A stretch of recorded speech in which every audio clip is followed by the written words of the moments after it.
Mr. Kong, your mother wasn't a traitor. She was murdered by the people sitting in this very building. And I can prove it. 12 executives stopped breathing. The most powerful man in Seoul slowly turned his head toward her. His jaw tightened. His eyes, cold, dark, unreadable, locked onto hers with the kind of stillness that, in his world, usually preceded something irreversible. Nobody spoke to Kong Min-jae like that. Nobody. And yet there she was. Amara Johnson. The quiet black accountant from Atlanta that he had mocked in front of his entire executive team on her very first day. The woman he had publicly dismissed as a diversity hire. The woman he had looked through like she was furniture. She was standing at the head of his conference table, holding a file that was about to destroy everything he thought he knew about himself. But we need to go back. Because the moment you just heard, it didn't start with a revelation. It started with humiliation. And you need to understand exactly what he did to her, before you understand exactly what she did to him. Welcome to Afro Korean Tales and Stories, the home of Afro Korean love stories where passion crosses cultures and hearts learn new languages.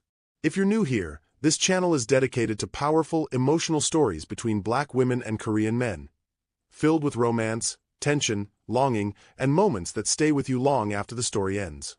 And to our returning family, welcome back. Your love, comments, and support keep these stories alive. Before the story continues, take a moment to subscribe and turn on notifications so you never miss a new tale. Now tell us in the comments, where are you watching from? And what part of this story is already pulling at your heart? Let's connect. Let's feel the story together. 3 weeks earlier, Amara Johnson landed at Incheon International Airport with 2 carry-ons, a laptop bag, and the particular stillness of a woman who has never needed a crowd to feel certain of herself. She was 31 years old, Atlanta-born, Howard University-trained, and in 15 years of forensic accounting, she had quietly dismantled fraudulent financial structures on 4 continents. She didn't do press releases. She didn't do victory laps. She followed the numbers until they confessed, wrote her report, and moved on to the next assignment. This assignment was different. The Kong Group was one of the most powerful conglomerates in South Korea, a publicly traded empire built on real estate, logistics, and international finance. But beneath that corporate respectability, there were whispers, quiet ones, the kind that only circulated in rooms where NDAs were already signed. Whispers about shell accounts, buried political donations, and a family empire that had survived every financial investigation for 60 years not because they were clean, but because they were untouchable. Amara had been hired by an international ethics board to conduct an independent audit. She already knew, walking through that airport, that someone inside the Kong Group did not want her there. She just didn't know yet how far they would go to make her feel it. Her first morning, she arrived 30 minutes early. She set up her workspace methodically. Laptop. External hard drive. A framed photo of her mother in the left corner of the desk, facing her. A paper notebook, because the most dangerous insights, she had learned, always came from handwriting. A nervous junior analyst named Park Ji-soo appeared in her doorway, looking like a man who had been awake for 36 hours and was deeply unhappy about it. "Ms. Johnson," he said, bowing slightly. "The executive briefing begins at 9. Mr. Kong prefers punctuality." "I've been here since 8:30, she said without looking up. Ji-soo blinked twice, then vanished. She walked into the executive conference room at exactly 8:58. 12 people already seated. A table that cost more than her first apartment. Floor-to-ceiling windows framing the Seoul skyline like a backdrop designed specifically to make you feel small. And then he walked in. Kong Min-jae, 34 years old. Youngest CEO in the Kong Group's history. He moved to the head of the table without acknowledging a single person in the room, because a man who has never doubted his own authority doesn't need to. His suit was dark. His expression was darker. Every person at that table straightened their posture when he sat down. Amara opened her notebook. The briefing ran for 40 minutes. Numbers, projections, quarterly reviews. Amara listened without speaking, cross-referencing what was being said against what she had already begun to notice in the preliminary files. There were small things. Hesitations around certain line items. A foundation account mentioned once and never returned to. A date buried in a quarterly summary that didn't match the public record by almost 8 months. She wrote everything down. She didn't perform engagement. She didn't nod at the right moments or make eye contact to signal she was following along. She was not there to make anyone comfortable. She was there to find what was hidden. And then the room shifted. Min Jae stopped mid-sentence. His gaze moved across the table, slow and deliberate, and came to rest on her. Ms. Johnson. His English was precise. Controlled. You have been in this room for 40 minutes and said nothing. Every head turned toward her. She looked up from her notebook and met his eyes. She said nothing. I was told you were brought in for your expertise. He let that word sit just long enough. Or was this appointment more about optics? The air left the room. Optics. Clean enough to be deniable. Sharp enough that no one at that table misunderstood. He was telling her, in front of 12 senior executives, in a city that was not her own, that he believed she was decoration. That her 15 years of dismantling corporate fraud across 4 continents had less to do with her presence in his boardroom than the way she looked. She felt it. That slow, exhausting heat that moves up the back of your neck when a room reduces you in the very moment you've already outgrown them. She had felt it before. She had learned never to perform a reaction for people who needed one. She held his gaze for 3 full seconds. Then she looked back down at her notebook. I don't speak to fill silence, she said quietly. I speak when I have something worth saying. She turned a page. I'll have something worth saying soon. No one laughed. No one moved. Min Jae stared at her for a long moment. Something passed across his expression. Not anger, not amusement. Something closer to a man encountering a variable he hadn't accounted for. He moved on. The briefing continued. But Amara had already returned to the anomaly. The foundation account.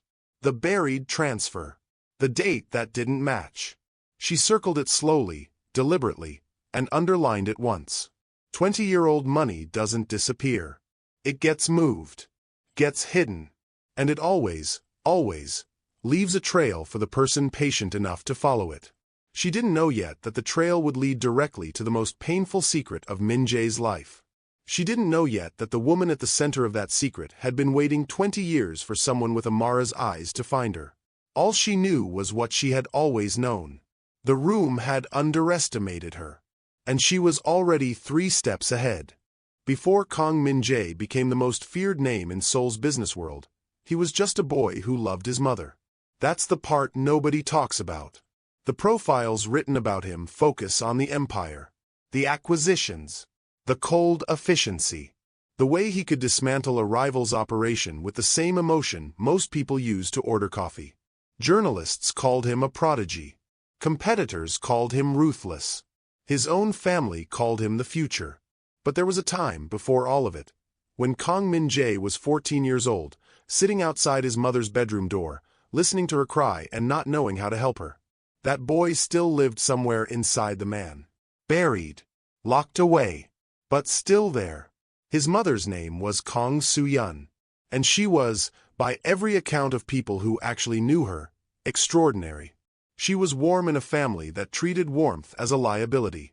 She laughed loudly in a household where women were expected to be decorative and silent. She brought Min Jae books about the outside world, about history, about science, about places far beyond the cold marble walls of the Kang ancestral estate. She told him that intelligence without compassion was just cruelty wearing a good suit. He adored her. In a family where affection was currency spent carefully, she gave hers freely. And for Min Jae, who had grown up watching his father perform love the way a man performs a business transaction, his mother was the only thing in his world that felt genuinely real. Which is exactly why losing her broke something in him that never fully healed. It happened the year he turned 15. The Kang Group was under pressure, a government investigation into undisclosed political donations that could have unraveled 30 years of carefully constructed influence. Behind closed doors, the family was scrambling. Accounts were being restructured. Documents were being moved. The kind of controlled panic that only happens when powerful people realize the walls they built might not be high enough. And then the leak happened.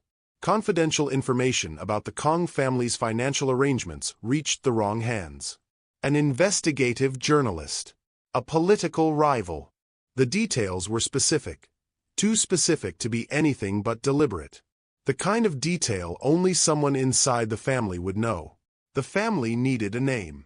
They needed someone to blame. And the matriarch, Min Jae's grandmother, Kong Cha-won, gave them one. Soo-yeon. The accusation moved through the family like fire through dry paper. Whispers became declarations. Declarations became verdicts. Within weeks, Soo-yeon had been stripped of her seat on the family foundation board, removed from family gatherings, and quietly exiled from every circle that had once defined her life. She never fought it. That was the part that destroyed Min Jae from the inside out, the part he could never forgive. She never fought it. She accepted the disgrace quietly, retreating from the world with a silence he interpreted as guilt. She stopped laughing. She stopped bringing him books. She moved through the estate like a ghost of herself, and when he tried to reach her, when he stood outside her bedroom door and knocked and asked her to just talk to him, she told him softly that some things were bigger than what either of them could fix. He didn't understand what she meant. He was 15. He understood betrayal.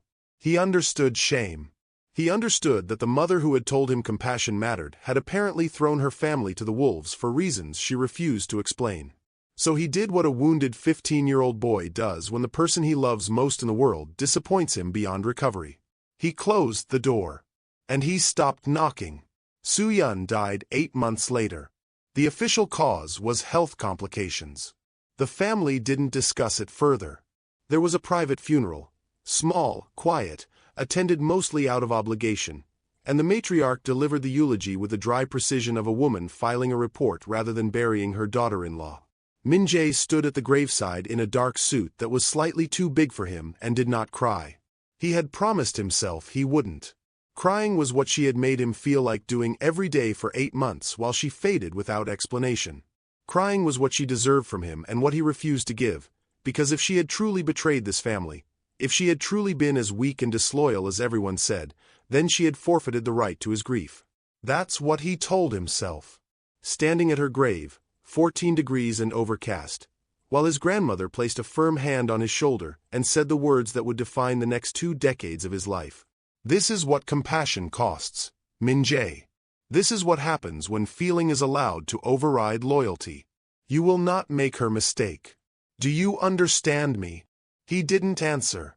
But he never forgot it. Kong Cha-won was a woman built from a different era. One where family survival was not a metaphor but a daily negotiation with violence and poverty and political instability. She had watched the Kong Empire nearly collapse twice before she stabilized it through sheer, unrelenting will. She did not believe in softness. She believed in structure, in hierarchy, in the understanding that an empire is only as strong as its most disciplined member.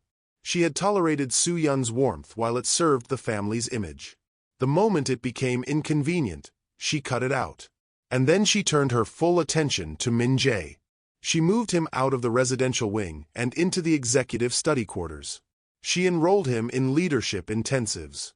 She brought him into board meetings at 16, investment reviews at 17, and his first hostile acquisition strategy at 18. She taught him to read a room before he spoke, to never let emotion register on his face, to understand that every person at a table with him wanted something, and his job was to want it less visibly than they did. She was, in the most technical sense, an extraordinary teacher. She was also dismantling the last soft parts of who he was and calling it education. By the time Min Jae took his seat as CEO at 32, he was exactly what she had built him to be. Precise. Formidable. Impenetrable. A man who ran one of the most powerful companies in South Korea and inspired more fear than admiration in the people around him. He told himself that was what strength looked like. He told himself his mother had taught him that, by showing him the cost of the alternative.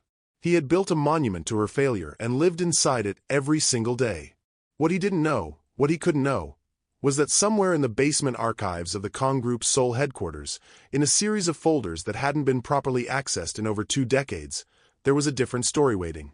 A story that would undo everything. And the woman who would find it. She had already circled the first anomaly in her notebook. On her very first day, Amara had a rule she developed over 15 years of forensic accounting. When a file is too clean, start digging. Messy records are usually just messy. Human error. Disorganization. The natural chaos of people trying to do too many things at once. But clean records, perfectly formatted, consistently labeled, suspiciously complete, those were something else entirely. Those were records that someone had spent time on. Intentional time. The kind of time you only invest when you need a story to hold up under scrutiny. The Kong Group's archived foundation files were immaculate. And that told her everything. It started on a Tuesday evening, 3 weeks into her assignment. Most of the 14th floor had emptied by 7. The overhead lights had switched to their dim after-hours setting, and the only sounds were the hum of the ventilation system and the quiet rhythm of Amara's fingers moving across her keyboard. She had ordered delivery, jjajangmyeon, because Jisoo had insisted it was the correct choice for late nights, and the container sat half-eaten at the edge of her desk while she worked. She had been assigned to audit the current fiscal year's compliance records. That was the official mandate. Clean, contained, unlikely to cause disruption. But Amara had never been good at staying inside the lines someone else drew. She had found the Foundation archive 3 days earlier, a subdirectory buried 4 levels deep in the legacy server, labeled simply Cultural Initiatives, Historical Records. The kind of label designed to be skipped. The kind of folder that relied on being boring enough that no one ever opened it twice. She had opened it 4 times already. The Kong Family Cultural Foundation had been established in 1987. On the surface, it was exactly what it claimed to be: a philanthropic arm funding arts education, heritage preservation, and community development across South Korea. Press releases. Donation ceremonies. Photos of smiling beneficiaries. Beautiful, generous, and almost entirely fictional. Not the foundation itself. That was real enough. The money moved. The programs existed. But threaded through the legitimate transactions, like a second heartbeat running just beneath the first, was another pattern entirely. Transfers that didn't match their stated recipients. Disbursements processed on dates that aligned with the government investigation timeline, not with the Foundation's grant calendar.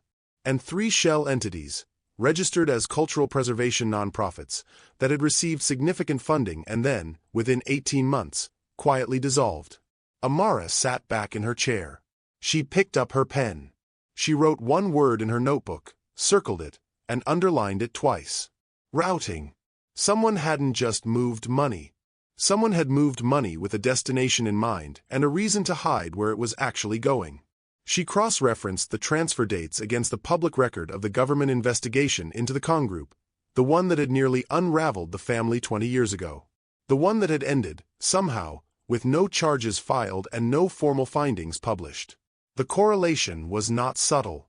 3 of the largest Foundation transfers had been processed in the 6-week window immediately preceding the investigation's closure. The amounts weren't enormous by Kong Group standards, but they were consistent, regular, deliberate, and every single one of them had been authorized under the same internal signatory code. Amara pulled up the signatory records. The code belonged to the Kong Family Foundation's administrative director at the time, a woman named Kong Soo-yeon. She stared at the screen for a long moment. Then she opened the disgrace file, the internal family record she had obtained through a separate archived HR subfolder, the kind of document that wasn't supposed to exist outside of sealed family council minutes. It outlined the accusation against Soo-yeon in formal, bloodless language. Unauthorized disclosure of confidential financial information. Conduct prejudicial to family interests. Decision ratified by the Family Council, chaired by Kong Cha-won. The authorization code that condemned her was the same one on every transfer. Amara set her pen down.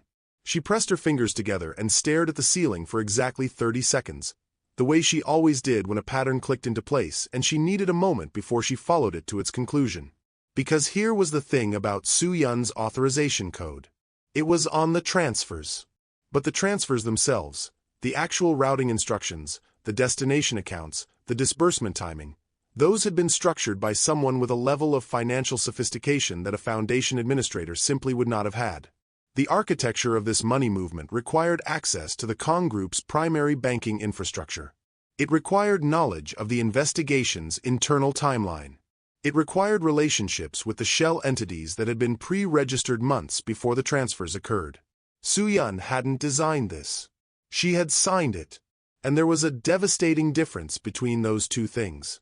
Amara stood up and walked to the window. Seoul stretched out below her, vast and luminous, a city of 10 million people living their lives in complete ignorance of the quiet devastation unfolding on the 14th floor of a glass tower. She pressed one hand lightly against the cold glass and thought about what she was looking at. A woman whose name was on a crime she didn't architect. A family that had handed her the pen and then blamed her for the ink. And a paper trail, careful, deliberate, 20 years old, that someone had gone to extraordinary lengths to make look like her fault. The question was not whether Soo-yeon had been framed. The question was who had the access, the motive, and the authority to do it. Amara already had a theory. She was not ready to say it out loud yet. She returned to her desk and opened a new document.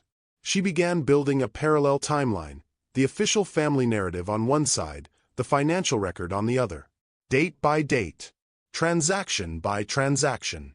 Every point where the story the Kong family told about Soo-yeon's betrayal intersected with what the numbers actually showed. By midnight, the two timelines didn't just diverge. They completely contradicted each other. Someone had constructed a version of events so precisely that it had survived 20 years, a government investigation, and the internal scrutiny of one of the most paranoid families in South Korean business. It had survived because the person who built it controlled the narrative from the inside. Because they had the authority to decide what was examined and what was buried. Because everyone who might have questioned it had either been silenced, rewarded, or, like Soo-yeon, destroyed. Amara saved the document under a file name that contained nothing identifying. She copied it to her external drive. She closed the archive folder and logged out of the legacy server. Then she sat in the quiet of the empty floor and let the weight of what she'd found settle over her. She had walked into the Kong Group expecting corporate irregularities. She had found a murder. Not the kind with a weapon. The slower kind.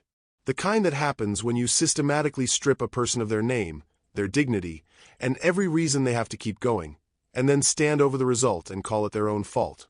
Someone in this building had done that to Min-jae's mother. And Min-jae had spent 20 years hating her for it. She thought about him, briefly, reluctantly, the way you think about a person when new information reframes everything you've observed about them. The coldness, the precision, the particular cruelty of a man who had armored himself so completely that mockery had become his first language. She didn't excuse it, but for the first time, she understood the architecture of it.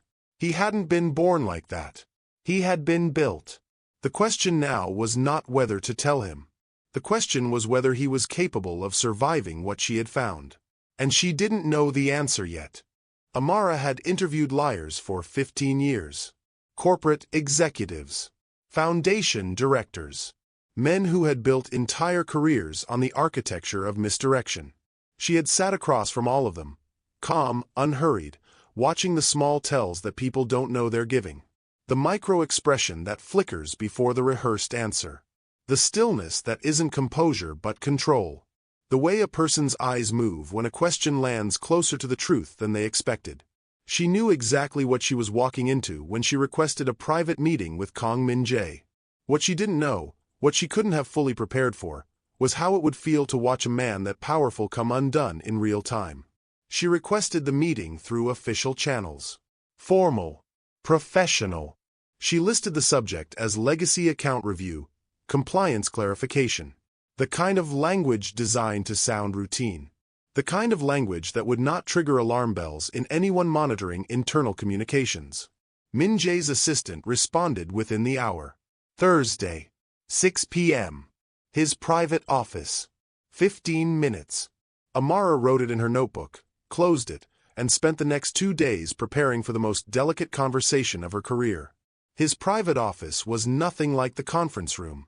The conference room was designed for dominance, engineered to make visitors feel observed and outnumbered. But this space was different. Quieter. Floor-to-ceiling bookshelves on the east wall. A single desk, dark wood, uncluttered.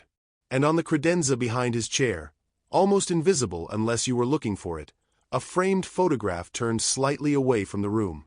Amara noticed it the moment she walked in. She didn't look at it directly. Not yet. Min Jae was standing at the window when she entered, his back to the door, his hands clasped behind him. He didn't turn immediately. It was a power move, she recognized it. The deliberate pause that reminded visitors who controlled the room. She sat down without being invited to. That got his attention. He turned. Something shifted briefly in his expression, not quite irritation, not quite amusement, before the mask resettled. Ms. Johnson. He moved to his chair with the unhurried precision she was beginning to recognize as his default register. Legacy Account Review. Clarify. The Kong Family Cultural Foundation, she said. Specifically, the disbursement records from 1998 through 2003. Nothing moved in his face. Those records are historical. They fall outside your audit mandate. They intersect with transactions that fall inside it, she said. The routing structure used in those transfers mirrors activity in the current fiscal compliance period. I need to understand the original architecture to complete my current analysis. It was precise. It was true. And it gave him no clean angle to refuse her without raising the very suspicion she was certain he didn't want raised. He was quiet for exactly 4 seconds. Ask your questions. She opened her notebook. She walked him through 3 of the transfers. Clinical, methodical, giving him numbers and dates without context, watching to see where his attention sharpened. She was not interviewing him yet. She was mapping him, learning the geography of his reactions before she moved to the territory that mattered. He answered the first 2 questions with brief, authoritative responses. He clearly had strong general knowledge of the Foundation's history. His answers were accurate where she could verify them. On the 3rd question, she shifted. The signatory code on the 2001 Q3 disbursements, she said, keeping her voice completely even. It's registered to the Foundation's administrative director at the time. I need to verify the full authorization chain for those transfers. The room changed temperature. It was subtle. The kind of shift you only feel if you're paying the right kind of attention. His hands, resting on the desk, became very still. Not relaxed, anchored. The difference between a man at ease and a man holding himself in place. That director is no longer with the organization, he said. I'm aware, Amara said. I'd still need the supporting authorization documents. The co-signatures. The board approval records for disbursements of that size. A beat of silence. Why? Not a question. A warning dressed as one. Because the transfers were significant, she said simply. And the approval trail is incomplete. The administrative director at that time. She kept her eyes on her notebook, her voice steady, unhurried. Kong Soo-yeon. I want to make sure I have the correct. Do not. She looked up. Min Jae had gone completely still. Not the controlled stillness of a man managing a difficult conversation. Something rawer than that. Something that lived beneath the CEO and the Mafia boss and every other layer of armor he had spent 20 years constructing. His voice, when it came, was low and absolutely final. Do not speak about her. The room held its breath. Amara looked at him for a moment. Really looked, the way she had been trained not to do in professional settings because it made people uncomfortable. She saw it. Beneath the granite composure, behind the cold authority. A wound so old it had calcified. A grief that had been converted into something harder and more manageable because the original form of it had been too much to survive. She had been prepared for anger. She had not been fully prepared for the pain underneath it. She kept her voice gentle. But she did not retreat. Mr. Kong, she said quietly. The numbers already are. Something cracked. Not visibly, he would never allow that. But she felt it. The way you feel a structural shift before you see it. A change in the pressure of the room. His jaw tightened once, and his eyes moved away from hers for the first time since she had sat down. A small thing, a fractional thing, but from a man who used eye contact as a form of control, it was enormous. He stood up. He walked back to the window. And for a long moment he said absolutely nothing, standing with his back to her the way he had been when she entered. But this time it wasn't a power move. This time it was a man putting distance between himself and something he didn't know how to face. The foundation records from that period, he said finally, his voice carefully reconstructed, were reviewed and closed by the family council. There is nothing in them that requires external examination. The family council review wasn't independent, she said, and the authorization trail has gaps that a standard compliance review would flag. Then flag them. Submit the notation through proper channels. This conversation is over. Amara closed her notebook slowly. She stood. She gathered her things with the same unhurried precision she always moved with. And at the door she paused, not for effect, but because what she was about to say mattered and she wanted to say it correctly. The gaps in that authorization trail don't implicate her, she said. They protect her. He didn't turn around. I don't know what that means, he said. The words were steady. The voice behind them was not. I think you do, she said quietly. And I think that's why this conversation frightens you.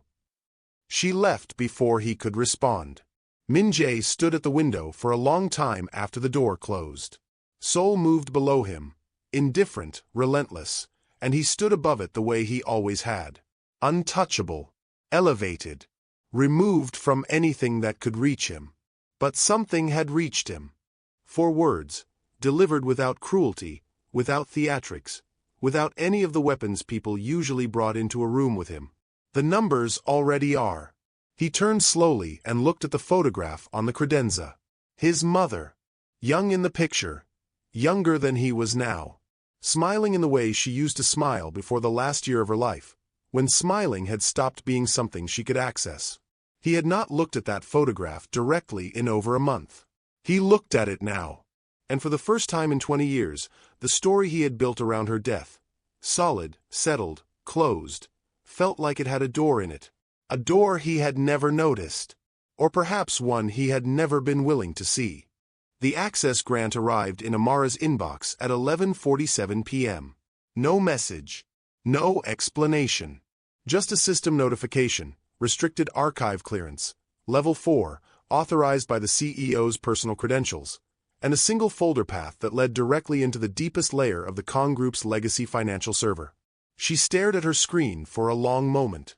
Then she opened her notebook, wrote down the timestamp, and got to work. She told herself he had done it strategically. And she was right, partially. Min-jae was not a man who made impulsive decisions. Every move he made had a calculation underneath it, a risk assessment running quietly in the background like a second operating system. He had given her the access because the alternative was worse. Because a forensic accountant with a legitimate compliance mandate who had already identified anomalies was far more dangerous operating in the dark than supervised in the light. If she was going to look, he needed to see what she found before she decided what to do with it. That was the logic. That was what he told himself at midnight, standing in his home study with a glass of water he hadn't drunk, staring at the authorization he had just sent. Logic. Strategy. Control. Not the voice in the back of his mind that sounded, uncomfortably, like his mother. Some things are bigger than what either of us can fix. He pushed it down. He went to bed. He did not sleep. By the following Monday, they had established an unspoken routine. Amara worked through the archive during the day, building her parallel timeline, cataloging every transfer and cross-referencing every authorization. At 5 o'clock, when the floor had thinned, Min-jae appeared in the doorway of her office. He never knocked. He never announced himself. He simply arrived, pulled the chair from the secondary workstation, and sat down. He told himself he was monitoring her progress. He told himself that every time. "Walk me through what you found today," he said the first evening. Not a request. A directive. The tone of a man who had decided to observe a process he still believed would vindicate him. Amara turned her monitor toward him without preamble and began. She was, he discovered, unlike anyone he had ever worked with. She didn't perform her intelligence. She didn't present findings the way his analysts did. Polished, packaged, structured to impress. She thought out loud, tracing her reasoning in real time, doubling back when something didn't fit, asking questions she didn't yet have answers to with a comfort that unsettled him. Most people in his orbit had learned to never speak uncertainly in front of him. Uncertainty read as weakness, and weakness had consequences. Amara spoke in uncertainty the way a navigator speaks in coordinates, not as a confession of failure but as a tool for finding where you actually are. This transfer, she said on the third evening, pointing to a line item he had seen before and dismissed. It's labeled as a heritage preservation grant. But the recipient organization, look at the registration date. He looked. It was registered 4 months after the transfer was processed, he said slowly. Which means the money moved before the recipient officially existed. She leaned back. You can't grant funds to an organization that hasn't been incorporated yet. So either this was an administrative error, which, given the size of the transfer, would be extraordinary, or the organization was created specifically to receive money that had already been moved. A shell, he said. A very careful one. She paused. And your mother's authorization code is on the transfer. But the recipient entity was registered by a law firm. I've seen that firm name before in this archive. She pulled up a second document. He recognized the firm immediately. Every Kong family member did. They had represented the family's interests for 40 years. Min Jae said nothing for a long time. What was happening to him was not something he had a name for. It wasn't doubt exactly. Doubt implied a foundation still intact, just questioned. This was something more structural. Each evening he sat in that office and watched Amara dismantle another brick of the story he had grown up inside. He felt the architecture of his own certainty shifting beneath him in ways he couldn't stabilize through sheer will. He had been so sure. For 20 years, he had been so completely, devastatingly sure. His mother had been weak. She had been disloyal. She had let sentiment override the obligations of blood, and the family had paid for it, and she had paid for it, and that was the lesson. That was the foundational truth everything else in his life had been built upon. And now a woman he had dismissed as furniture on her first day was sitting 3 feet away from him, patiently, methodically, laying out evidence that the foundation had been poured over a lie. He didn't say any of this out loud. But on the 4th evening, without planning to, he said something else. She used to read to me, he said. It came out quietly, unprompted. Amara had been working in silence, cross-referencing 2 documents, and the words simply arrived in the space between them before he had made any decision to speak them. She didn't look up immediately. She gave him a beat, an instinctive, careful beat, the way you give a person room when something real is finally coming out of them. What did she read? She asked. Her voice was the same tone she used for everything. Calm. Present. Not pitying. He would have closed immediately at pity. History, mostly. She said if you understand how power moves through history, you'll never be surprised by how it moves through people. He paused. I used to think she was being philosophical. Later I decided she was deflecting. That she was teaching me things because she felt guilty about what she was doing to the family. Amara set her pen down. Or, she said carefully, she was teaching you things because she already knew what the family was capable of. And she wanted you to be equipped. The room went very quiet. Min Jae looked at her, really looked, the way he rarely allowed himself to look at anyone, because looking meant something could look back. You speak about her, he said slowly, like you know her. I know her numbers, Amara said. And her numbers tell me she was protecting something. I'm not sure yet what. But everything I've found points in the same direction. She held his gaze steadily. She wasn't dismantling this family. She was trying to hold something together. He stood up abruptly. He walked to the window, his default when a room became too much, and stood there with his back to her. You don't know that, he said. The words were controlled. The voice behind them was fraying at the edges. Not yet, she agreed. But I will. He left without another word that evening. But he came back the next day. And the one after that. And Amara, who had trained herself over 15 years to remain professionally removed from the subjects of her investigations, began to notice things she had no business noticing. The way he rubbed his thumb across his knuckles when something in the data disturbed him. The way his posture shifted almost imperceptibly when she mentioned his mother. Not the cold CEO rigidity, but something younger, something unguarded. The way he occasionally forgot to perform authority when he was genuinely thinking, and in those unperformed moments looked like someone she suspected very few people had ever actually met. She wrote none of this in her notebook. Some observations, she understood, were dangerous precisely because they were accurate. On the 7th evening, she found it. A document she almost missed. Misfiled in a subfolder 3 layers removed from where it should have been, labeled with a numeric code that didn't match the surrounding records, as though someone had moved it in a hurry and run out of time to destroy it properly. She opened it. She read it once. Then again. Then she sat very still for a long moment, the way she only sat when something shifted the entire weight of an investigation from one direction to another. This wasn't a transfer record. This was a memo. Handwritten. Dated 6 weeks before Soo-Yun's disgrace was made public. And the signature at the bottom was not Soo-Yun's. Amara stared at it. She understood, with complete and terrible clarity, that what she was holding was not just evidence. It was a confession.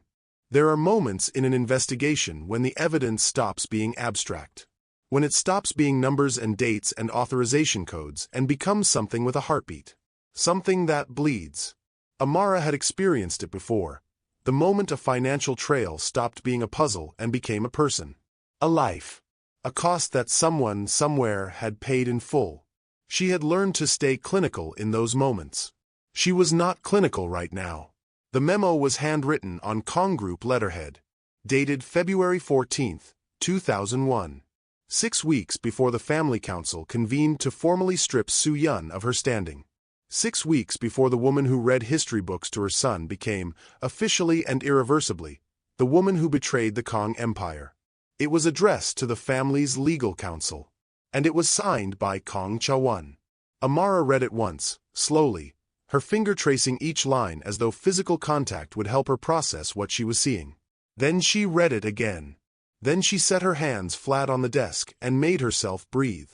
Because what the memo contained, in the precise, unembellished language of a woman who had clearly never felt the need to obscure her own intentions, was an instruction. A directive to the family's legal team to restructure the authorization trail on the 2001 Foundation disbursements. To consolidate the signatory records. To ensure that in the event of external scrutiny, the approval chain pointed to a single source. And then, in the final paragraph, written with the calm of someone making a grocery list rather than ending a woman's life. Soo-Yun will accept the administrative designation without contest. She has been advised that cooperation is the condition of continued family protection. Ensure the documentation reflects accordingly. She had been advised. Amara sat with those 3 words for a long time. Not accused. Not discovered. Not caught. Advised. As though Cha-won had done Soo-Yun a courtesy. As though handing a woman the pen to sign her own destruction and calling it protection was an act of generosity. The transactions, the shell entities, the routed disbursements, the political payments that had made a government investigation disappear, none of it had been Soo-Yun's design. She had been the administrative director. Her access codes were on the system. Her name was on the foundation letterhead. She had been, in the most cold-blooded sense, the perfect instrument. And when the instrument was no longer needed, it had been discarded. Amara pulled every supporting document she could find and built the complete picture systematically, the way she always worked, not because she doubted what she was seeing, but because Min Jae would need more than a memo. He would need a structure of evidence so complete that denial became architecturally impossible. She understood, with painful clarity, that she was not building a compliance report anymore. She was building something a son could hold in his hands. Something that could stand up against 20 years of grief that had calcified into certainty. By the time she finished, it was past 2 in the morning. She had 12 documents. 4 transfer records. The memo. 2 legal correspondence files that corroborated the restructuring instruction. And a final piece, A handwritten letter she found tucked inside the back cover of a physical folder at the very bottom of the archive box, the kind of document that only survives by accident, by the grace of someone's oversight, by the particular mercy of a filing system that moved too fast to be thorough. The letter was from Soo-yeon. It was not addressed to anyone by name. It read like something written for herself, or for someone she had no safe way to reach. It was undated, but the paper matched the archive materials from late 2001, months after her disgrace had been finalized. Amara read it slowly, and for the first time in a very long career, her eyes filled. She didn't contact Min Jae that night. She went back to her apartment, made tea she didn't drink, and sat at her kitchen table with the weight of what she was carrying settling into every part of her. She thought about Soo-yeon, not the file, not the authorization codes, but the woman. 38 years old when it happened. A woman who loved history and laughed too loudly and brought her son books about the world because she believed intelligence without compassion was cruelty in a good suit. A woman who had known the truth the entire time. Who had accepted her own destruction rather than let it fall on her child. Because that was what the letter said, in the quiet, exhausted language of a person who had already made peace with an impossible choice. Cha-won had not simply threatened Soo-yeon with disgrace. She had threatened her with something more precise, more devastating. She had threatened Min Jae. If Soo-yeon refused to carry the blame, if she contested the narrative, if she involved investigators, if she told anyone what had actually happened, Cha-won had made clear that the consequences would reach her son. His future, his standing within the family, his inheritance of everything she had spent years building for him. So she had gone quiet.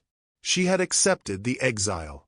She had watched her own son close the door on her and harden into someone she no longer recognized, and she had not told him the truth, because the truth would have cost him everything she was suffering to preserve. She had loved him that much, and it had killed her. Amara called Min Jae at 8 the following morning. "I need to see you," she said. "Not in the office. Somewhere private." A pause. She could hear him reading her tone, running his calculations. "How serious?" he said. "Not a question." "The most serious conversation you will have in your life," she said quietly. "I need you to be somewhere you're allowed to not be okay." Another pause. Longer this time. He gave her an address. It was a private residence, a secondary property, she gathered, somewhere he existed outside the CEO. A clean, spare apartment with none of the ancestral estate's performance of power. He was already there when she arrived, standing in the kitchen with coffee he had made for both of them, and she understood the gesture for what it was, a man trying to ground himself before an impact he could already feel coming. She sat at the table. She placed the folder in front of her. She looked at him, this cold, armored, devastatingly lonely man who had built an empire on the grave of a lie, and she said the thing she had been preparing to say since 2 o'clock that morning. "Your mother didn't betray this family. She was ordered to protect it. And when she had served that purpose, your grandmother buried her alive. Everything you were told, everything you believed about her, was constructed deliberately to keep you compliant and to keep you from asking the questions I've been asking." He didn't move. "She knew," Amara continued, her voice steady and careful. "She knew the whole time. And she stayed silent because Cha-won threatened you. Your future. Your place in the family. She chose her own destruction over yours." She slid the folder across the table. "It's all in here. Every piece. Including a letter she wrote. In her own words." Min Jae looked at the folder. He did not touch it immediately. The silence in that room was the heaviest silence Amara had ever sat inside. It had mass. It had history. It had 20 years of a boy's grief packed into it. Grief that had been weaponized and redirected and converted into every cold and ruthless thing he had become. Then he reached out. He opened the folder. He read. Amara did not watch him. She looked at the window. She gave him the only thing she could give him in that moment, the privacy of falling apart without an audience. But she heard it. Not words. Just a sound. Quiet, brief, involuntary. The sound a person makes when something they built their entire life upon gives way beneath them all at once. She had been prepared for his anger, for his denial, for the defensive machinery of a man who had survived by never allowing anything to reach him. She had not been fully prepared for the silence that followed that sound. A silence so absolute it felt like a boy sitting at the edge of his mother's grave, finally, being allowed to cry. He drove to the ancestral estate alone. He didn't tell anyone where he was going. He didn't bring security. He didn't call ahead, not because he was trying to catch her off guard, but because he needed the 40-minute drive to hold himself together long enough to get through a door he wasn't sure he could walk back out of the same person. He had read the letter 3 times. Then he had folded it carefully, placed it back in the folder, and sat at that kitchen table for a long time while Amara sat across from him and said nothing, just stayed, present and steady, like a person who understood that some silences needed to be witnessed rather than filled. He had not cried. He wasn't sure yet what he had done. All he knew was that he was driving toward the woman who had raised him, shaped him, handed him an identity built on a grave, and she was going to look him in the eye and explain herself. Or she was going to try. The Kong ancestral estate sat at the edge of the city like something from another century. All traditional architecture and manicured silence, the kind of place that communicated power through restraint. Min Jae had grown up inside those walls. He knew every corridor, every room, every deliberate design choice made to remind anyone who entered that they were in the presence of something old and immovable. He had always found it impressive. Today it felt like a stage set. A beautiful, expensive lie constructed to make the people inside it feel untouchable. He found his grandmother in the east sitting room, the formal one, reserved for meetings with people she considered worth the performance of elegance.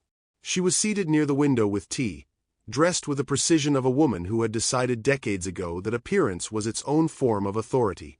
She looked up when he entered. She took one look at his face. And she set down her tea. "You've been speaking with the accountant," she said. Not a question. Not a greeting. Just a woman identifying a development she had presumably been anticipating for longer than he knew. Min Jae placed the folder on the table between them. He did not sit down. "Tell me I'm wrong," he said. His voice was quiet. More quiet than he intended. He had rehearsed this confrontation on the drive over. Had imagined himself controlled and precise, delivering the evidence with the same cold authority he used in boardrooms. But standing in front of her now, in this room where she had taught him what power was supposed to look like, the rehearsed version collapsed. What came out instead was rawer. Younger. A son asking his grandmother to tell him she hadn't done what he knew she had done. "Tell me the documents are forged. Tell me there's a version of this I haven't understood yet. Tell me something." He pressed his hand flat on the folder. "Because what is in here says that you handed my mother a pen and made her sign her own death. And I need you to tell me that isn't true." Kong Cha-won looked at the folder. Then she looked at her grandson. And she said nothing that resembled a denial. "Sit down, Min Jae." "I will not sit down." "Then stand." She folded her hands in her lap with the composure of a woman who had made irreversible decisions and long since finished grieving them. "And listen." He stood. "Soo-yeon was a good woman," she said. The words were measured. Not soft. Just accurate, the way a scientist describes a variable. She was kind, and she was warm, and she loved you in a way that was genuine. "I am not disputing any of that." "Then explain the memo," he said. "Explain the transfers. Explain why her name is on." "Because the family needed a name." Her voice didn't rise. It never rose. That had always been the most frightening thing about her. The absolute absence of turbulence. The investigation was closing in. If a Kong family council member had been formally implicated, the entire financial structure of this empire, 60 years of work, of sacrifice, of survival, would have unraveled. We needed the inquiry redirected. We needed a source. Someone whose access was legitimate, whose position made the narrative credible. She paused. Soo-yeon's name was on the system. Her codes had been used, by others, with her access, but used nonetheless. The architecture was already there. Min Jae's jaw tightened. "You used her credentials without her knowledge. Then you told her to take the blame or lose her son." "I told her," Cha-won said carefully, that the family's protection extended to those who demonstrated loyalty. And that loyalty, in that moment, required her cooperation. "You threatened me." The words came out slowly, like each one cost something. "You used me as a weapon against my own mother.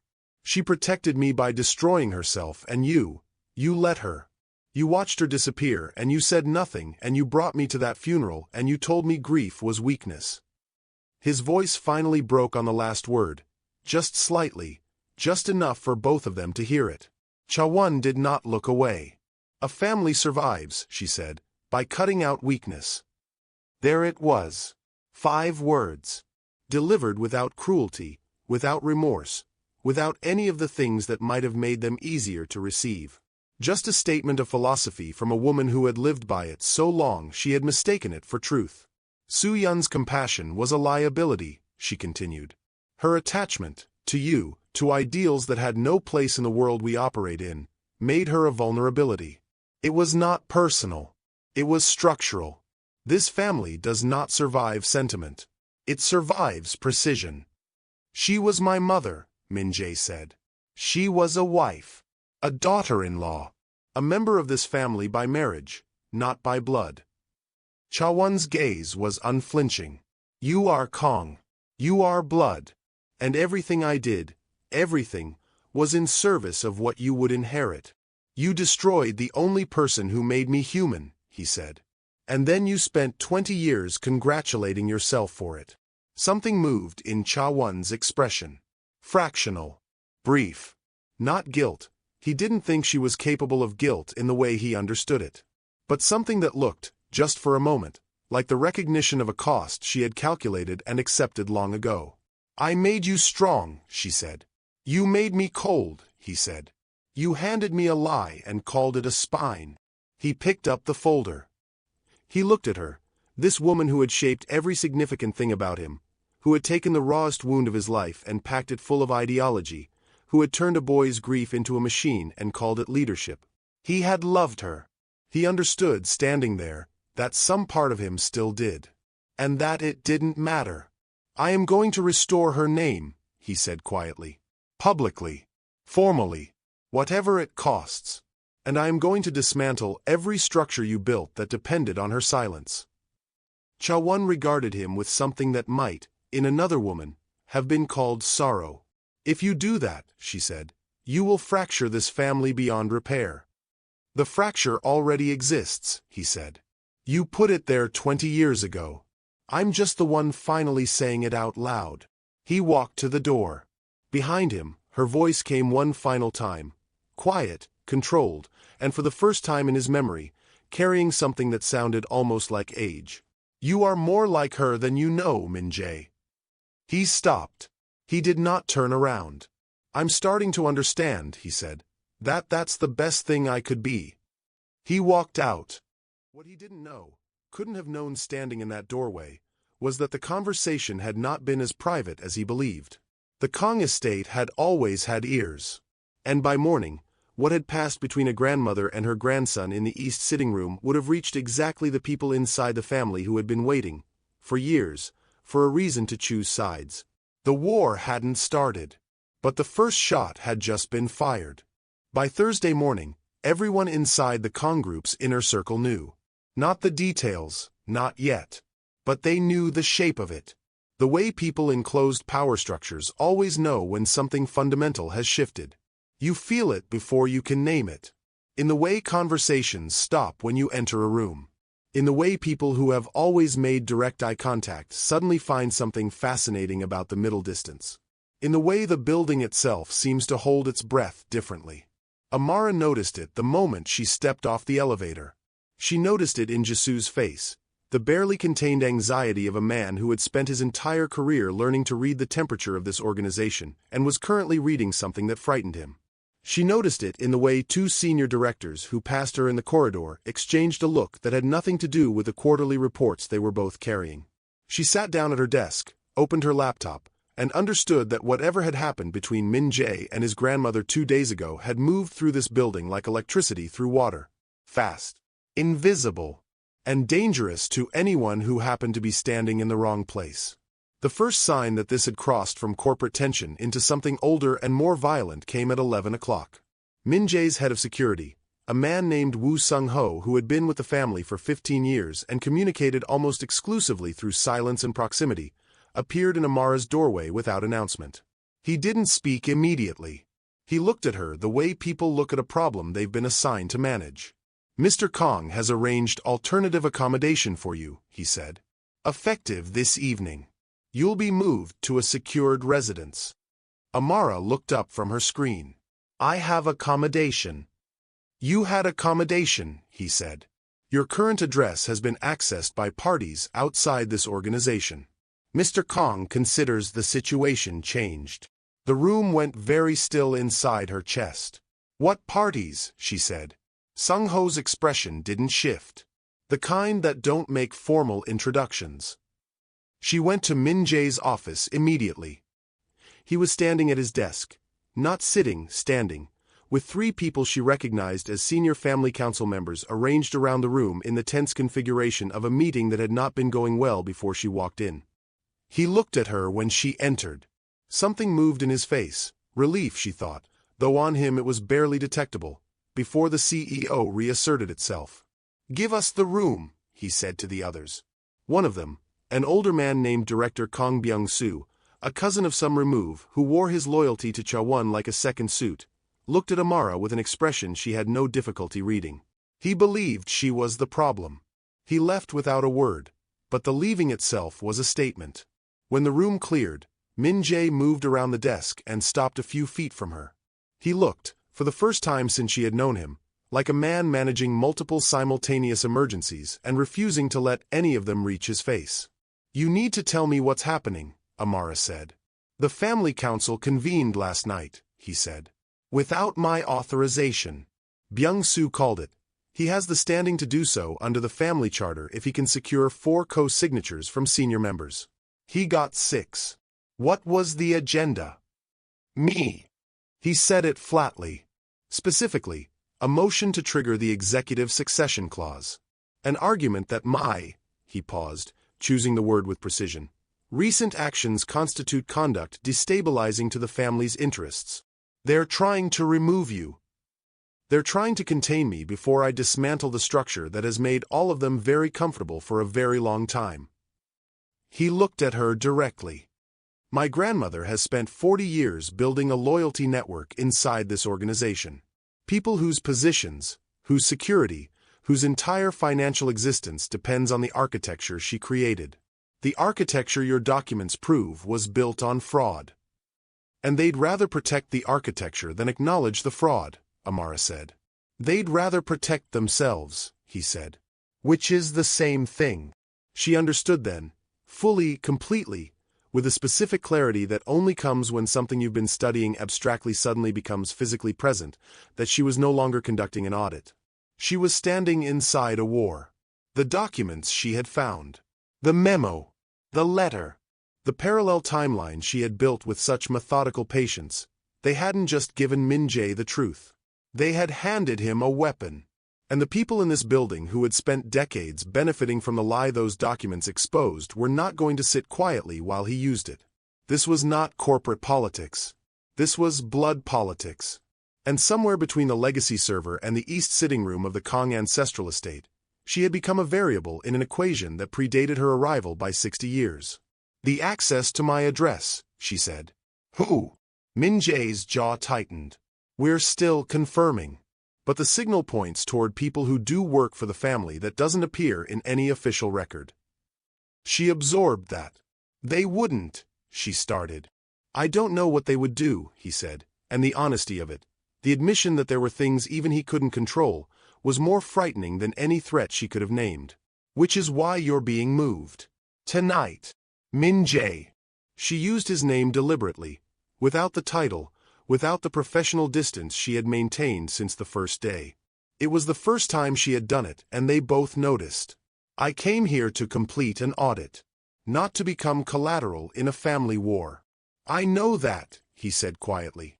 "Do you understand what you're asking me to stay inside?" He looked at her for a long moment, and she saw it again, That thing beneath the armor that she had been catching glimpses of since the fourth evening in her office. The part of him that his grandmother had tried to bury along with his mother. Raw and real and entirely undefended. "I'm not asking you to stay inside anything," he said. "I'm asking you to be safe while you decide what to do next. Those are different things." She held his gaze. "Are they?" she said. He didn't answer. Because they both knew the honest answer was complicated. She moved to the secured residence that evening. It was a clean, quiet apartment in a building with security infrastructure she recognized as far beyond standard corporate provision. She unpacked methodically, placed her mother's photo in the left corner of the desk, and sat down at the window with her notebook. She wrote 2 columns. On the left, reasons to complete her mandate, submit her report through official channels, and return to Atlanta. Clean. Professional. The path she had always walked. On the right, a single line. Soo-yeon stayed silent to protect someone she loved. Look what silence cost her. She stared at both columns for a long time. Then her phone lit up. A message from a number she didn't recognize. No introduction. No signature. Just 11 words that turned the temperature of the room to ice. "We know what you found. Stop now and go home safely." Amara set the phone down. She looked at her mother's photo. She picked up her pen. And instead of closing her notebook, she opened it to a fresh page and began writing the outline of a formal legal disclosure. The kind that, once filed with the right international bodies, could not be buried, recalled, or quietly made to disappear. She was a forensic accountant. She had spent 15 years following money until it told the truth. And she had never, not once, stopped because someone told her to. She wasn't going to start now. He came to her apartment at 7 in the morning. No security. No assistant. No advance notice. Just Min-jae standing at her door in a dark coat with the particular stillness of a man who had been awake all night making a decision and had arrived to deliver it before he could reconsider. Amara had been awake too. She had finished the disclosure outline at 3 a.m., backed it up in 3 separate locations, and then sat at the window watching Seoul come slowly to light while she thought about what came next. She had been in difficult situations before. Assignments that turned complicated, organizations that pushed back, people who made clear that her findings were unwelcome. She knew how to hold her ground professionally. But she had never had someone send a threat to a private number that wasn't supposed to exist. And she had never spent this many nights in a row thinking about a person who was not a file. She opened the door before he knocked. He looked at her. She looked at him. Something passed between them that neither of them named. "Come in," she said. She made coffee. He sat at the kitchen table, the same table where she had laid the folder in front of him 4 days ago, and she watched him from the counter while the kettle heated. He looked different from the man she had first encountered in that boardroom 6 weeks ago. Not softer, exactly, but differently hard. The coldness that had always read as designed now read as strained. Like a structure still standing but aware, for the first time, of its own weight. She set a cup in front of him and sat across from him with her own. "The succession motion failed," he said. Byung-soo didn't have enough votes once 3 of the 6 council members reconsidered their position overnight. What changed their position? The corner of his mouth moved. Not quite a smile. "I had conversations." She didn't ask what kind. She understood enough about the world he operated in to know that some questions had answers she was better off not holding. "Cha-won has been asked to step back from all active advisory roles pending an internal review," he continued. The board agreed to a formal reassessment of the foundation's historical governance structure. "That's a significant move," Amara said. "It's a beginning," he said. "The full restructuring will take months. There are relationships to untangle, loyalties to redirect. People who need to understand that the way things were done under her leadership is not the way they will be done now." He paused. "It will not be clean. It will not be quick. And there will be people who resist it in ways that go beyond boardroom procedure." She heard what he wasn't saying. The danger wasn't over. It was just changing shape. He looked at his coffee for a moment. Then he looked at her. And for the first time since she had known him, Kang Min-jae said something without any strategy underneath it. Without calculation. without the careful architecture of a man who always knew what he wanted a conversation to produce. He just said the true thing. I want you to stay. The kitchen went quiet.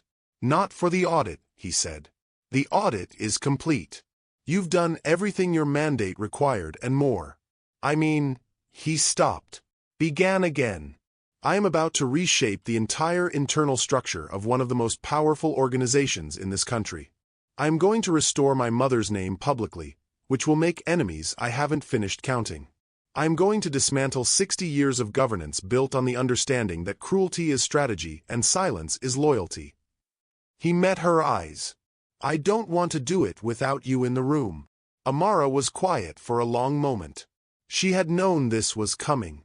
Some part of her had known it since the 7th evening in her office when he had arrived and sat down, and she had realized she was no longer just watching a man process information. She was watching someone decide who he wanted to become. And somewhere in that watching, she had stopped being merely an observer. She had started caring about the answer. That was the thing she had refused to write in her notebook. Min Jae, she said quietly. Tell me honestly what staying would mean. He didn't look away. It would mean being inside the restructuring. Having access to the process, to the decisions, to the... That's not what I asked. She set down her cup. Tell me what staying would actually mean. For me. In your world. A beat of silence. He knew what she was asking. There is no clean version of what I come from, he said. I won't construct one for you. This family has operated in ways that exist in the spaces between legal and illegal for 60 years. I intend to change that. But changing it means navigating it first.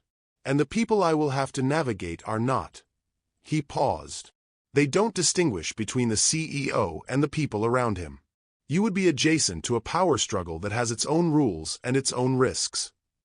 I would be collateral, she said. He didn't deny it. And that honesty, that refusal to dress it up, was both the most respectful thing he had ever offered her and the clearest answer she could have received. She stood up. She walked to the window, her window now, in this apartment that was safe because his security made it safe, in this city she had come to professionally and somehow stayed in personally, and she looked out at Seoul in the early morning light. She thought about Soo-yeon, a woman who had stayed silent inside a dangerous structure to protect someone she loved, who had calculated that her own destruction was acceptable collateral if it kept someone else standing, who had spent the last year of her life as a ghost in her own home because staying close to power had made her a target for the people who held it. Amara thought about that for a long time. Then she turned around. I gave you the truth, she said. That was mine to give. I found it and I brought it to you because it was right, because your mother deserved someone to find it and you deserved to know it. I don't regret any of it. Min Jae was very still. But what happens next is yours, she said. The restructuring, the war with the loyalists, the restoration of her name, that belongs to you. That is your inheritance to correct. And I will not, her voice was gentle but completely without compromise, I will not embed myself in a mafia power structure and call it standing by someone's side. That's not what I am. That's not what I came here to become. I'm not asking you to become anything you're not, he said. You're asking me to stay inside something I was never meant to be inside, she said. And the version of me that says yes to that, the version that trades her own path for proximity to yours, she doesn't help you, Min Jae. She just becomes someone else you have to protect. He stood up slowly. I can protect you. I know you believe that, she said. I also know that's exactly what you believed about your mother. The silence that followed was the heaviest one they had ever shared. She watched it land, watched the truth of it move across his face, not as cruelty, she hoped he understood, but as the most honest thing she could give him. The same thing he had given her by not dressing up the danger. She was giving him the same respect. What you are doing matters, she said quietly. Restoring her name. Rebuilding the structure honestly. Becoming the kind of leader she raised you to be before they took that from you. All of it matters. And you don't need me inside the war to make it real. She crossed to the table and picked up her notebook. What you do with the truth I gave you defines who you are, she said. Not who stands beside you while you do it. Min-jae looked at her for a long time. She had the sense, in that moment, of a man filing something away very carefully. Not letting go of it. Just placing it somewhere that wouldn't be touched by what came next. "When do you leave?" he said. "End of the week," she said. "I'll file the final compliance report through official channels. Everything is documented. The evidence is preserved with parties outside this organization. Whatever happens internally, the record exists." He nodded once. He picked up his coat. At the door he paused, and she thought he might say something else, something from the unarmored place she had learned to recognize in him. He didn't. He just looked at her one final time with an expression she had no professional language for. And then he left. Amara stood in the quiet apartment and felt the weight of a door closing. Not with anger, not with drama, but with the particular ache of two people who found each other in exactly the wrong circumstances and were honest enough to say so. She opened her notebook. She had 1 week left in Seoul. And somewhere across the city, a man was walking toward a war she had handed him the weapon for, carrying his mother's letter in his chest like a compass pointing toward a version of himself that had almost been lost forever. She hoped it was enough to bring him through. She hoped he found, on the other side of the fire, something worth becoming. But what she didn't know, couldn't have known standing in that quiet kitchen, was that leaving was not going to be as simple as a flight home. Because by nightfall, her name would appear somewhere it had no business being. In a document that had just been filed, not by Min-jae, not by his enemies, but by someone who had been watching this entire situation from a distance and had just decided to make their move. And the move involved her. He gave himself 1 night to feel it. 1 night to sit with the weight of everything. His mother's letter, Amara's departure, the particular loneliness of a man who had finally found something real and watched it walk out of his life at 7:30 in the morning with a notebook under her arm and no apology for being right. 1 night. Then he folded all of it into the place inside him where he kept things that were too important to be distracted by, and he went to work. The first move happened quietly. Min-jae had spent 12 years learning the internal architecture of the Kong Empire from the inside out. He knew where every alliance lived. He knew which loyalties were ideological and which were financial.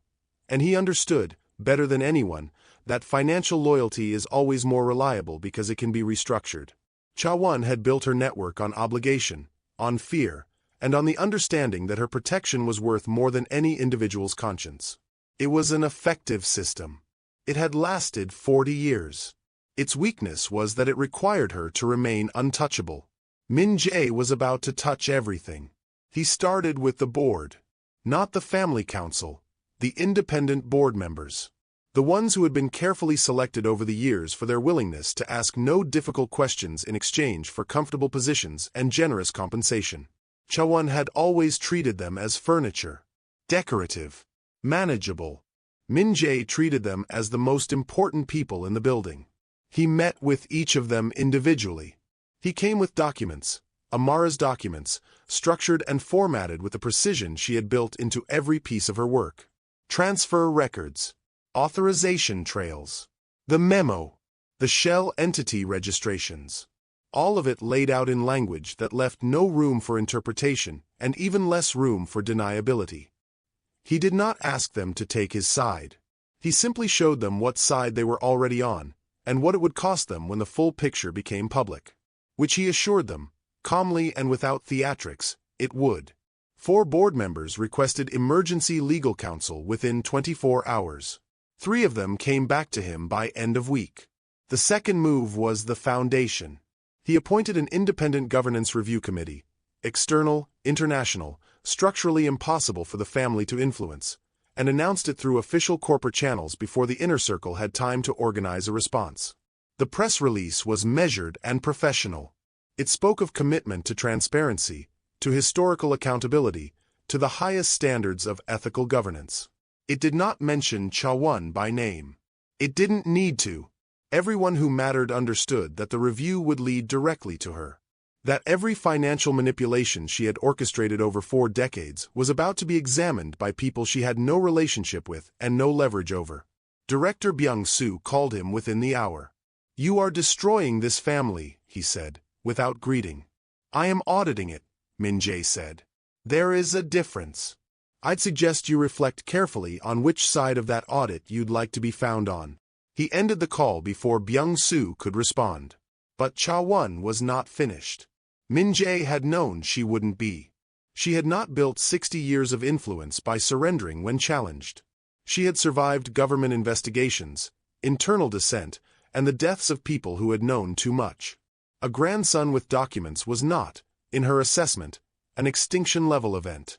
She made her move on a Wednesday. It came in the form of a leaked story, planted with precision into the hands of a financial journalist known for working with sources inside major conglomerates. The story outlined allegations of CEO misconduct. Specifically, it suggested that Min-jae had commissioned an unauthorized external audit using falsified ethics board credentials to access sealed family financial records, and had used those records to orchestrate a hostile internal takeover. It named Amara. Min-jae read the article at 6 in the morning and felt something cold and absolute settle over him. Not panic. He had long since outgrown panic. What he felt was clarity. Cha-won had just used Amara's name in a public document to destabilize his position. She had made a woman who had left the city, who had chosen peace deliberately and cleanly, who had built a careful, honest life on the other side of the world, into a variable in a war she had explicitly refused to be part of. He sat with that for exactly 2 minutes. Then he called his legal team.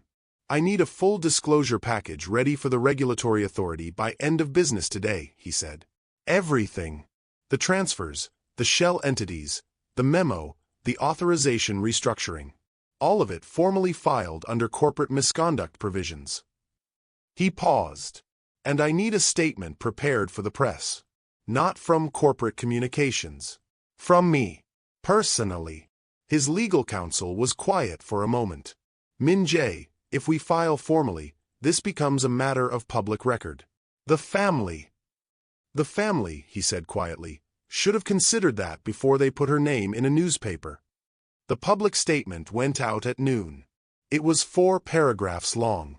It was the most words Kang Min-jae had ever spoken in public about anything personal, and it would be analyzed and quoted and discussed in Korean financial media for years afterward.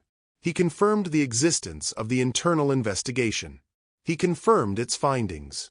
He outlined, in precise and unflinching language, the nature of the financial manipulations that had occurred within the Kang Family Cultural Foundation over a 20-year period.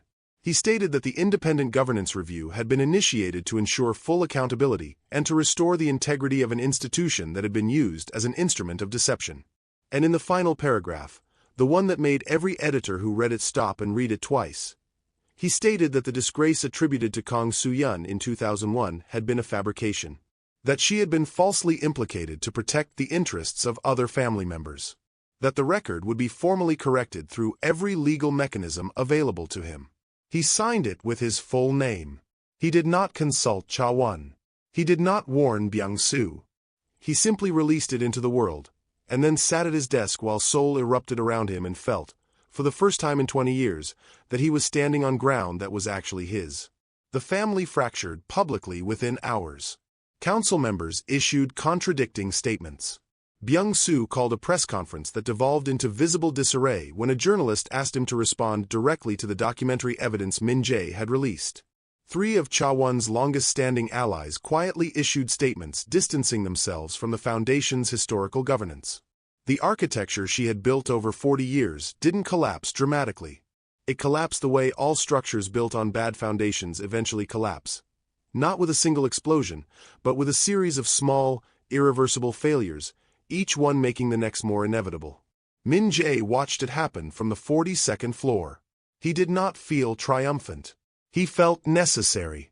There is a difference, and it matters. What he noticed in the days that followed was a change in himself that he couldn't fully name. The grief was still there, for his mother, for the years lost to a lie, for the boy at the graveside who had decided never to feel that exposed again. He wasn't sure the grief would ever fully leave. He wasn't sure he wanted it to.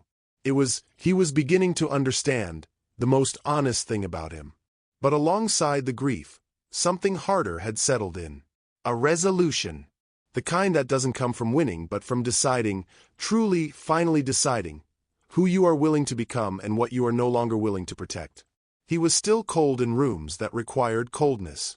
He was still precise and strategic and capable of moving through power dynamics with an efficiency that made most people deeply uncomfortable. But underneath all of that, for the first time, there was a why that wasn't built on shame. He thought about Amara exactly once that day. Not with longing, though that was present too, quiet and persistent, in the way things are when you've made peace with something you can't change. He thought about what she had said at the door that morning. What you do with the truth I gave you defines who you are. He looked at the press statement on his screen. He looked at the governance review filing. He looked at his mother's name, restored, in a formal corporate record for the first time in 20 years. He thought, she would have liked that. Then he closed his laptop and walked toward the next thing that needed to be done. There was still one conversation left to have. The one he had been postponing. Not from cowardice. He had run out of cowardice somewhere around the second week of sitting in Amara's office watching the world he thought he knew come apart. But from the understanding that this particular conversation required him to be the most completely honest he had ever been in his life. And he hadn't been ready. He thought he might be ready now. He picked up his phone. The formal resolution came on a Thursday. It was, in the end, almost anticlimactic, the way the conclusions of long wars often are. Not a dramatic confrontation. Not a final battle with witnesses and declarations. Just a board meeting. Documents signed. Authorities notified. A restructuring plan ratified by a majority vote that would have been unthinkable 6 weeks earlier. Kong Cha-won was stripped of all operational roles within the Kong Group and its affiliated foundations, effective immediately. She retained her family title. She retained her residence at the ancestral estate. She retained every material comfort her 60 years of empire building had produced. She simply no longer had power over any of it. Min Jae had designed it that way deliberately. Death would have been easier for her. Exile would have had a kind of drama she could have organized a narrative around. But this, existing inside the empire she built, watching someone else run it, stripped of authority while still required to witness what it became, this was the punishment that fit the crime. She had taught him, after all, that survival without power is its own form of death. He had simply returned the lesson. He stood at the window of the 42nd floor for a long time after the boardroom cleared. Seoul spread out below him in every direction, vast and indifferent and endlessly alive. He had stood at this window hundreds of times. Through acquisitions and crises and the ordinary machinery of running an organization this size. It had always felt, from this height, like a confirmation of something. Like evidence that he had become what he set out to become. Today it just felt like distance. He was 34 years old. He controlled one of the most significant corporate empires in South Korea. He had just done something no one in 60 years of Kong family history had managed to do. He had forced accountability into a structure that had been built specifically to avoid it. He had avenged his mother. And he felt, standing in the quiet of the emptied boardroom, like a man who had won a war and come home to find the house dark. The formal restoration of Soo-yun's name was published 2 weeks later. It appeared in the Kong Group's official corporate record as an amendment to the 2001 Foundation Governance Review. It was dry language, the kind that legal processes require, but the substance of it was the thing that mattered. A formal statement acknowledging that the attribution of financial irregularities to Kong Soo-yun had been inaccurate. That the transactions in question had been authorized by other parties. That her record stood corrected. Min Jae had also commissioned a private memorial. Not public, not performative. A small garden in the grounds of the ancestral estate, near the place where his mother had liked to sit in the mornings. A plaque with her name and the dates of her life. And beneath them, a single line he had chosen himself. She knew that love was not weakness. She proved it. He visited it alone on a Tuesday morning before the building woke up. He stood there for a long time. He had thought he might feel relief in this moment. Resolution. The particular peace that people describe when something long broken is finally acknowledged. What he felt instead was grief. Clean grief, not the weaponized, redirected kind he had carried for 20 years, but the real kind. The kind that knows exactly what it's mourning and doesn't try to convert it into anything harder. He had hated her for 15 years based on a lie. He had stood at her funeral and refused to cry. He had built an empire on the architecture of her supposed failure and called it strength. He could restore her name in every official record in existence. He could not give back a single day of the years he had spent believing the wrong thing about her. That was the cost. That would always be the cost. He let himself feel it for exactly as long as it needed to be felt. Then he straightened his jacket and walked back inside. People noticed the change in him. Not immediately. The people around Min Jae had always been careful observers, trained by years of working near someone whose mood carried organizational consequences. But over the weeks that followed the resolution, something different registered. Not a softening. Exactly. He was still precise. Still formidable. Still capable of a silence so weighted it functioned as its own form of pressure. But there was something underneath the precision now that hadn't been there before. A steadiness that didn't feel like suppression. Jisoo, who had survived the entire upheaval with his nervous energy intact and his loyalty, it turned out, genuinely to Min Jae rather than to institutional safety, noticed it first. "You seem different," he said one evening, with the bravery of a man who had decided that surviving a Kong family civil war qualified him for slightly more candor than his job description technically allowed. Min Jae looked at him. "Different how?" Jisoo considered this carefully. "Like you know why you're doing things now. Before it always seemed like you were doing them to prove something. Now it seems like—" He stopped. Reconsidered. "Like you already know what's true. You're just building toward it." Min Jae was quiet for a moment. "Someone told me something once," he said. "That intelligence without compassion is just cruelty in a good suit." Jisoo blinked. That's quite good." "She was quite good at things like that," he said. He turned back to his work before Jisoo could ask the follow-up question he was visibly organizing. He thought about Amara the way you think about a place you visited once that permanently recalibrated your sense of what home could feel like. Not obsessively. Not with the kind of consuming preoccupation that makes a man useless to himself. But consistently. Quietly. In the margins of otherwise occupied days. He thought about her when he approved the new Foundation governance charter, built on transparency provisions that her documentation had made legally necessary. He thought about her when he sat in his private office in the evenings and the chair at the secondary workstation sat empty, and no one came to walk him through a parallel timeline with the unhurried confidence of someone who had nothing to prove. He thought about her when he looked at the photograph on his credenza, his mother, young and laughing, and remembered that it was Amara who had first made him look at it directly again. She had given him back his mother. She had given him back himself. And she had been correct. Devastatingly, completely correct, that staying would have cost her things she was not obligated to pay. He understood that. He respected it. It didn't make the empty chair easier to sit across from. 6 weeks after she left Seoul, he watched an international finance summit broadcast on a Thursday afternoon. He was in the middle of a document review, not paying close attention to the screen, when a name stopped him. Amara Johnson. Ethics consultant. Opening remarks. He looked up. She was at a podium in front of 200 people, in a room that was clearly designed to impress, and she stood at the center of it the way she stood everywhere, without any apparent awareness that she was supposed to be intimidated. She was speaking about institutional accountability. About the structures that powerful organizations build to protect themselves from truth.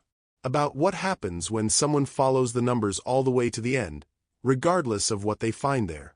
She did not mention the Kong group. She didn't need to. He sat very still and watched her for the full 12 minutes of her remarks. He watched the room respond to her. The particular attention that a room gives to someone who speaks without performance, who says the precise thing in the precise way because they mean it rather than because they've rehearsed it. He thought, she always knew exactly what she was worth. He thought, and she never needed me to confirm it. He thought, she saw me as a son before I remembered how to be one. The broadcast ended. The document review was still open on his desk. The Kong Empire was still running with the particular complex efficiency of an organization in the process of becoming something better than it had been. His mother's name was on a plaque in a garden that was starting, finally, to grow. He had everything he had fought for. He sat in the quiet of the 42nd floor and felt the particular temperature of a victory that had cost exactly what it cost. Not more, not less, and understood that some prices, once paid, simply remain paid. Power was his. The empire was his. The truth was restored. And the chair across from him was empty. For the first time in his life, he understood that those two things could both be true at once. That you could win everything you set out to win and still stand in the aftermath feeling the specific shape of what wasn't there. He had been taught that winning was enough. He was learning, slowly, that it was only the beginning. He opened his desk drawer. He took out a piece of paper. Actual paper, not a screen, because some things required something real beneath your hands. He picked up a pen. He sat for a long time without writing anything. Then, slowly, he began. Atlanta in November smells like wood smoke and the particular sweetness of leaves letting go. Amara had forgotten that. 7 weeks in Seoul, and she had forgotten the specific texture of home. The way the light falls differently here, lower and warmer, the way the city moves at a pace that doesn't demand anything from you before 8 in the morning. She stood on her apartment balcony on her first night back and breathed it in and told herself the tightness in her chest was just readjustment. The particular grief of returning to a life that fits perfectly and somehow feels, for reasons you can't fully articulate, slightly smaller than when you left it. She unpacked methodically. Laptop. External hard drive. Her mother's photo, back in its permanent home on the left corner of her desk, facing her. The paper notebook, nearly full, which she placed on the shelf rather than her desk because she wasn't ready to open it yet. She made tea. She sat at her kitchen table. And she gave herself exactly one evening to feel everything she had decided, professionally and correctly and with full moral clarity, not to act on. One evening. Then she closed it away and got back to work. The formal report she filed with the International Ethics Board was 47 pages long. It was, by every professional measure, the most significant work of her career. Documented with a completeness that made it legally unassailable. Structured to ensure that the findings could not be buried, recalled, or quietly redirected by anyone with an interest in their disappearance. She had built it to outlast the circumstances that produced it, to be the kind of record that existed independently of whether the people inside it chose to honor it. She filed it on a Wednesday morning and received a response by Friday acknowledging its receipt and confirming that 3 separate regulatory bodies would be initiating formal reviews based on its contents. She read the confirmation email. She thought, good. She thought, she deserved that much. She closed her laptop and went for a walk. The ethics consultancy came together faster than she expected. She had been thinking about it for years. The transition from investigative work inside organizations to independent consulting that sat outside them. The ability to walk into any corporation anywhere in the world, follow the numbers without a mandate that could be quietly narrowed, and produce findings that served accountability rather than any specific client's version of it. Seoul had clarified something she had been circling for years. She understood now, with a particular certainty that only comes from having seen the alternative up close, that her power lived in her independence. In the ability to walk away. In the fact that no one owned her conclusions because no one owned her. She built the consultancy with the same methodical patience she brought to everything. Within 4 months she had 3 international clients, a small team of researchers she trusted, and a reputation that was beginning to travel in the right rooms. She was doing exactly what she was built to do. She was doing it from the outside, where the air was clean. And on most days, on the vast majority of days, that was enough. She thought about him the way you think about a country you visited once that changed the way you read maps. Not constantly. Not with the kind of longing that disrupts a life. But in the background, consistent and quiet, the way a piece of music continues after the room it was playing in has fallen silent. She thought about him when she read the Kong Group press coverage. And there was significant coverage, for months, as the governance restructuring unfolded and his mother's formal restoration made international financial news. She read every article with professional attention and personal care and told herself those two things were not contradictory. She thought about him when she sat at her kitchen table in the evenings and the chair across from her was just a chair, not empty in any particular way, just unoccupied, as it always had been before Seoul. She thought about him when she found, tucked inside the back cover of the nearly full notebook she had finally opened, a page she didn't remember writing. Late night. The handwriting slightly less precise than usual, the way her handwriting got when she was tired and not monitoring herself. A single observation, unaddressed, unsigned. He was built to be a weapon. He is trying to remember how to be a person. I think he will get there. I think it will cost him more than he knows. I think he already understands that. I hope someone is in the room when he figures out the rest. She read it twice. Then she closed the notebook, placed it back on the shelf, and made a second cup of tea she didn't need. The summit invitation came in February. International Finance and Ethics Forum. Geneva. Keynote on Institutional Accountability and Generational Corporate Corruption. She accepted immediately. It was precisely the platform her consultancy needed, and the work she had been building toward for 15 years had never been more relevant.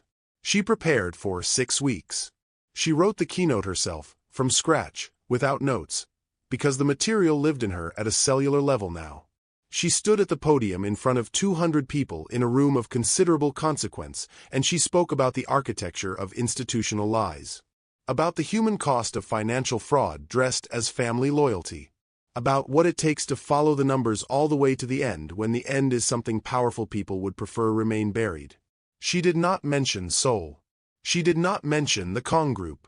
She did not mention a 14-year-old boy sitting outside his mother's door, or a memo written in the calm handwriting of a woman who had decided another person's life was an acceptable cost of empire. She didn't need to. The room felt it anyway. What she didn't know, couldn't have known standing at that podium, 12 minutes into remarks that the room was receiving with the particular silence of people being told something true, was that the summit was being broadcast. And that on the 42nd floor of a glass tower in Seoul, a man who had not been watching the broadcast was walking past a screen on his way to a meeting when he heard a name. And stopped. He watched all 12 minutes. He stood in the corridor outside his conference room with a meeting already in progress behind him, and he watched Amara Johnson at a Geneva podium speak about the thing they had built together in the archive of his own family's shame. And he felt it move through him the way truth moves when you've been carrying it long enough that it becomes part of your structure. She looked the same. Composed. Precise. Completely uninterested in performing anything for the room's comfort. But there was something in her bearing that was different from the woman who had sat in a Seoul kitchen and told him what she would and would not become. Something more settled. The particular quality of a person who has made a choice they do not regret and is living the full dimensions of it. She looked, he thought, like someone who had chosen peace and found that peace, unlike power, actually delivered what it promised. The meeting behind him continued without him for another 4 minutes. He stood at the screen until the broadcast moved to the next speaker. Then he stood there a little longer, in the way of a man who has just understood something that had been true for a long time and is taking a moment to acknowledge the fullness of it. She had walked into his world carrying nothing but a notebook and a forensic accountant's refusal to accept a story that didn't add up. She had given him back his mother. She had given him back the truth.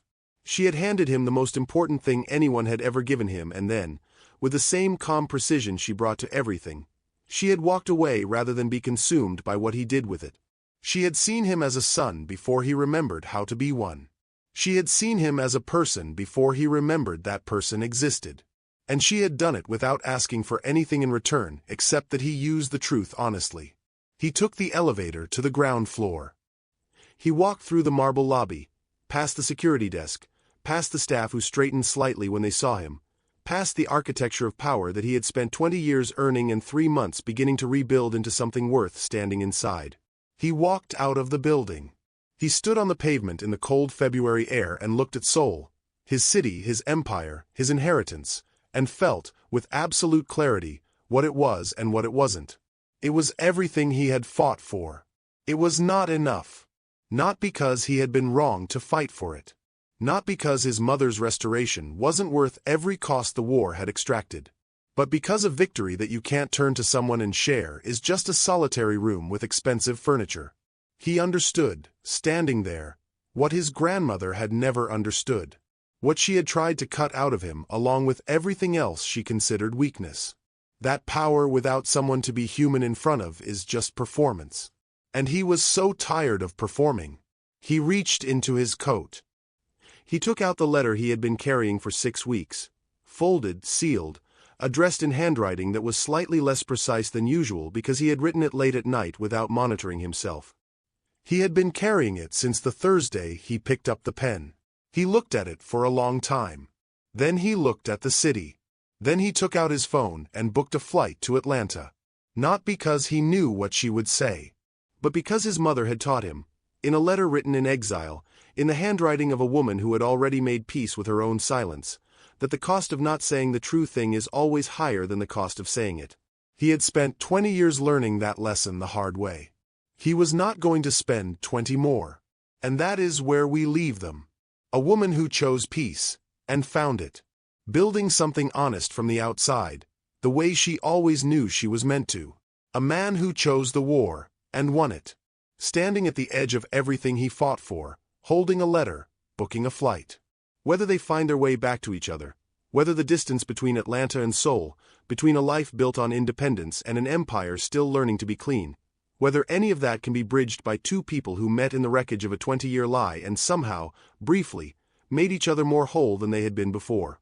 That part belongs to them. What belongs to us is this. He saved the family name. She saved something more important. She saved the person underneath it. And for the first time in his life, Kang Min-jae walked toward something not because it would make him powerful, but because it was true. That's where the story ends. And where the real one begins. Thank you for staying with this story from the first chapter to the last. If this moved you, if Amara and Min-jae found a place in you, share it with someone who needs to hear it. And if you want to know what happens when he lands in Atlanta, tell us in the comments. Because some stories deserve a continuation. Thank you for watching Afro Korean Tales and Stories. If this story stayed with you, there are more waiting here. Subscribe to Afro Korean Tales and Stories for a love that crosses cultures and lingers. Tell us in the comments, what emotion are you leaving this story with?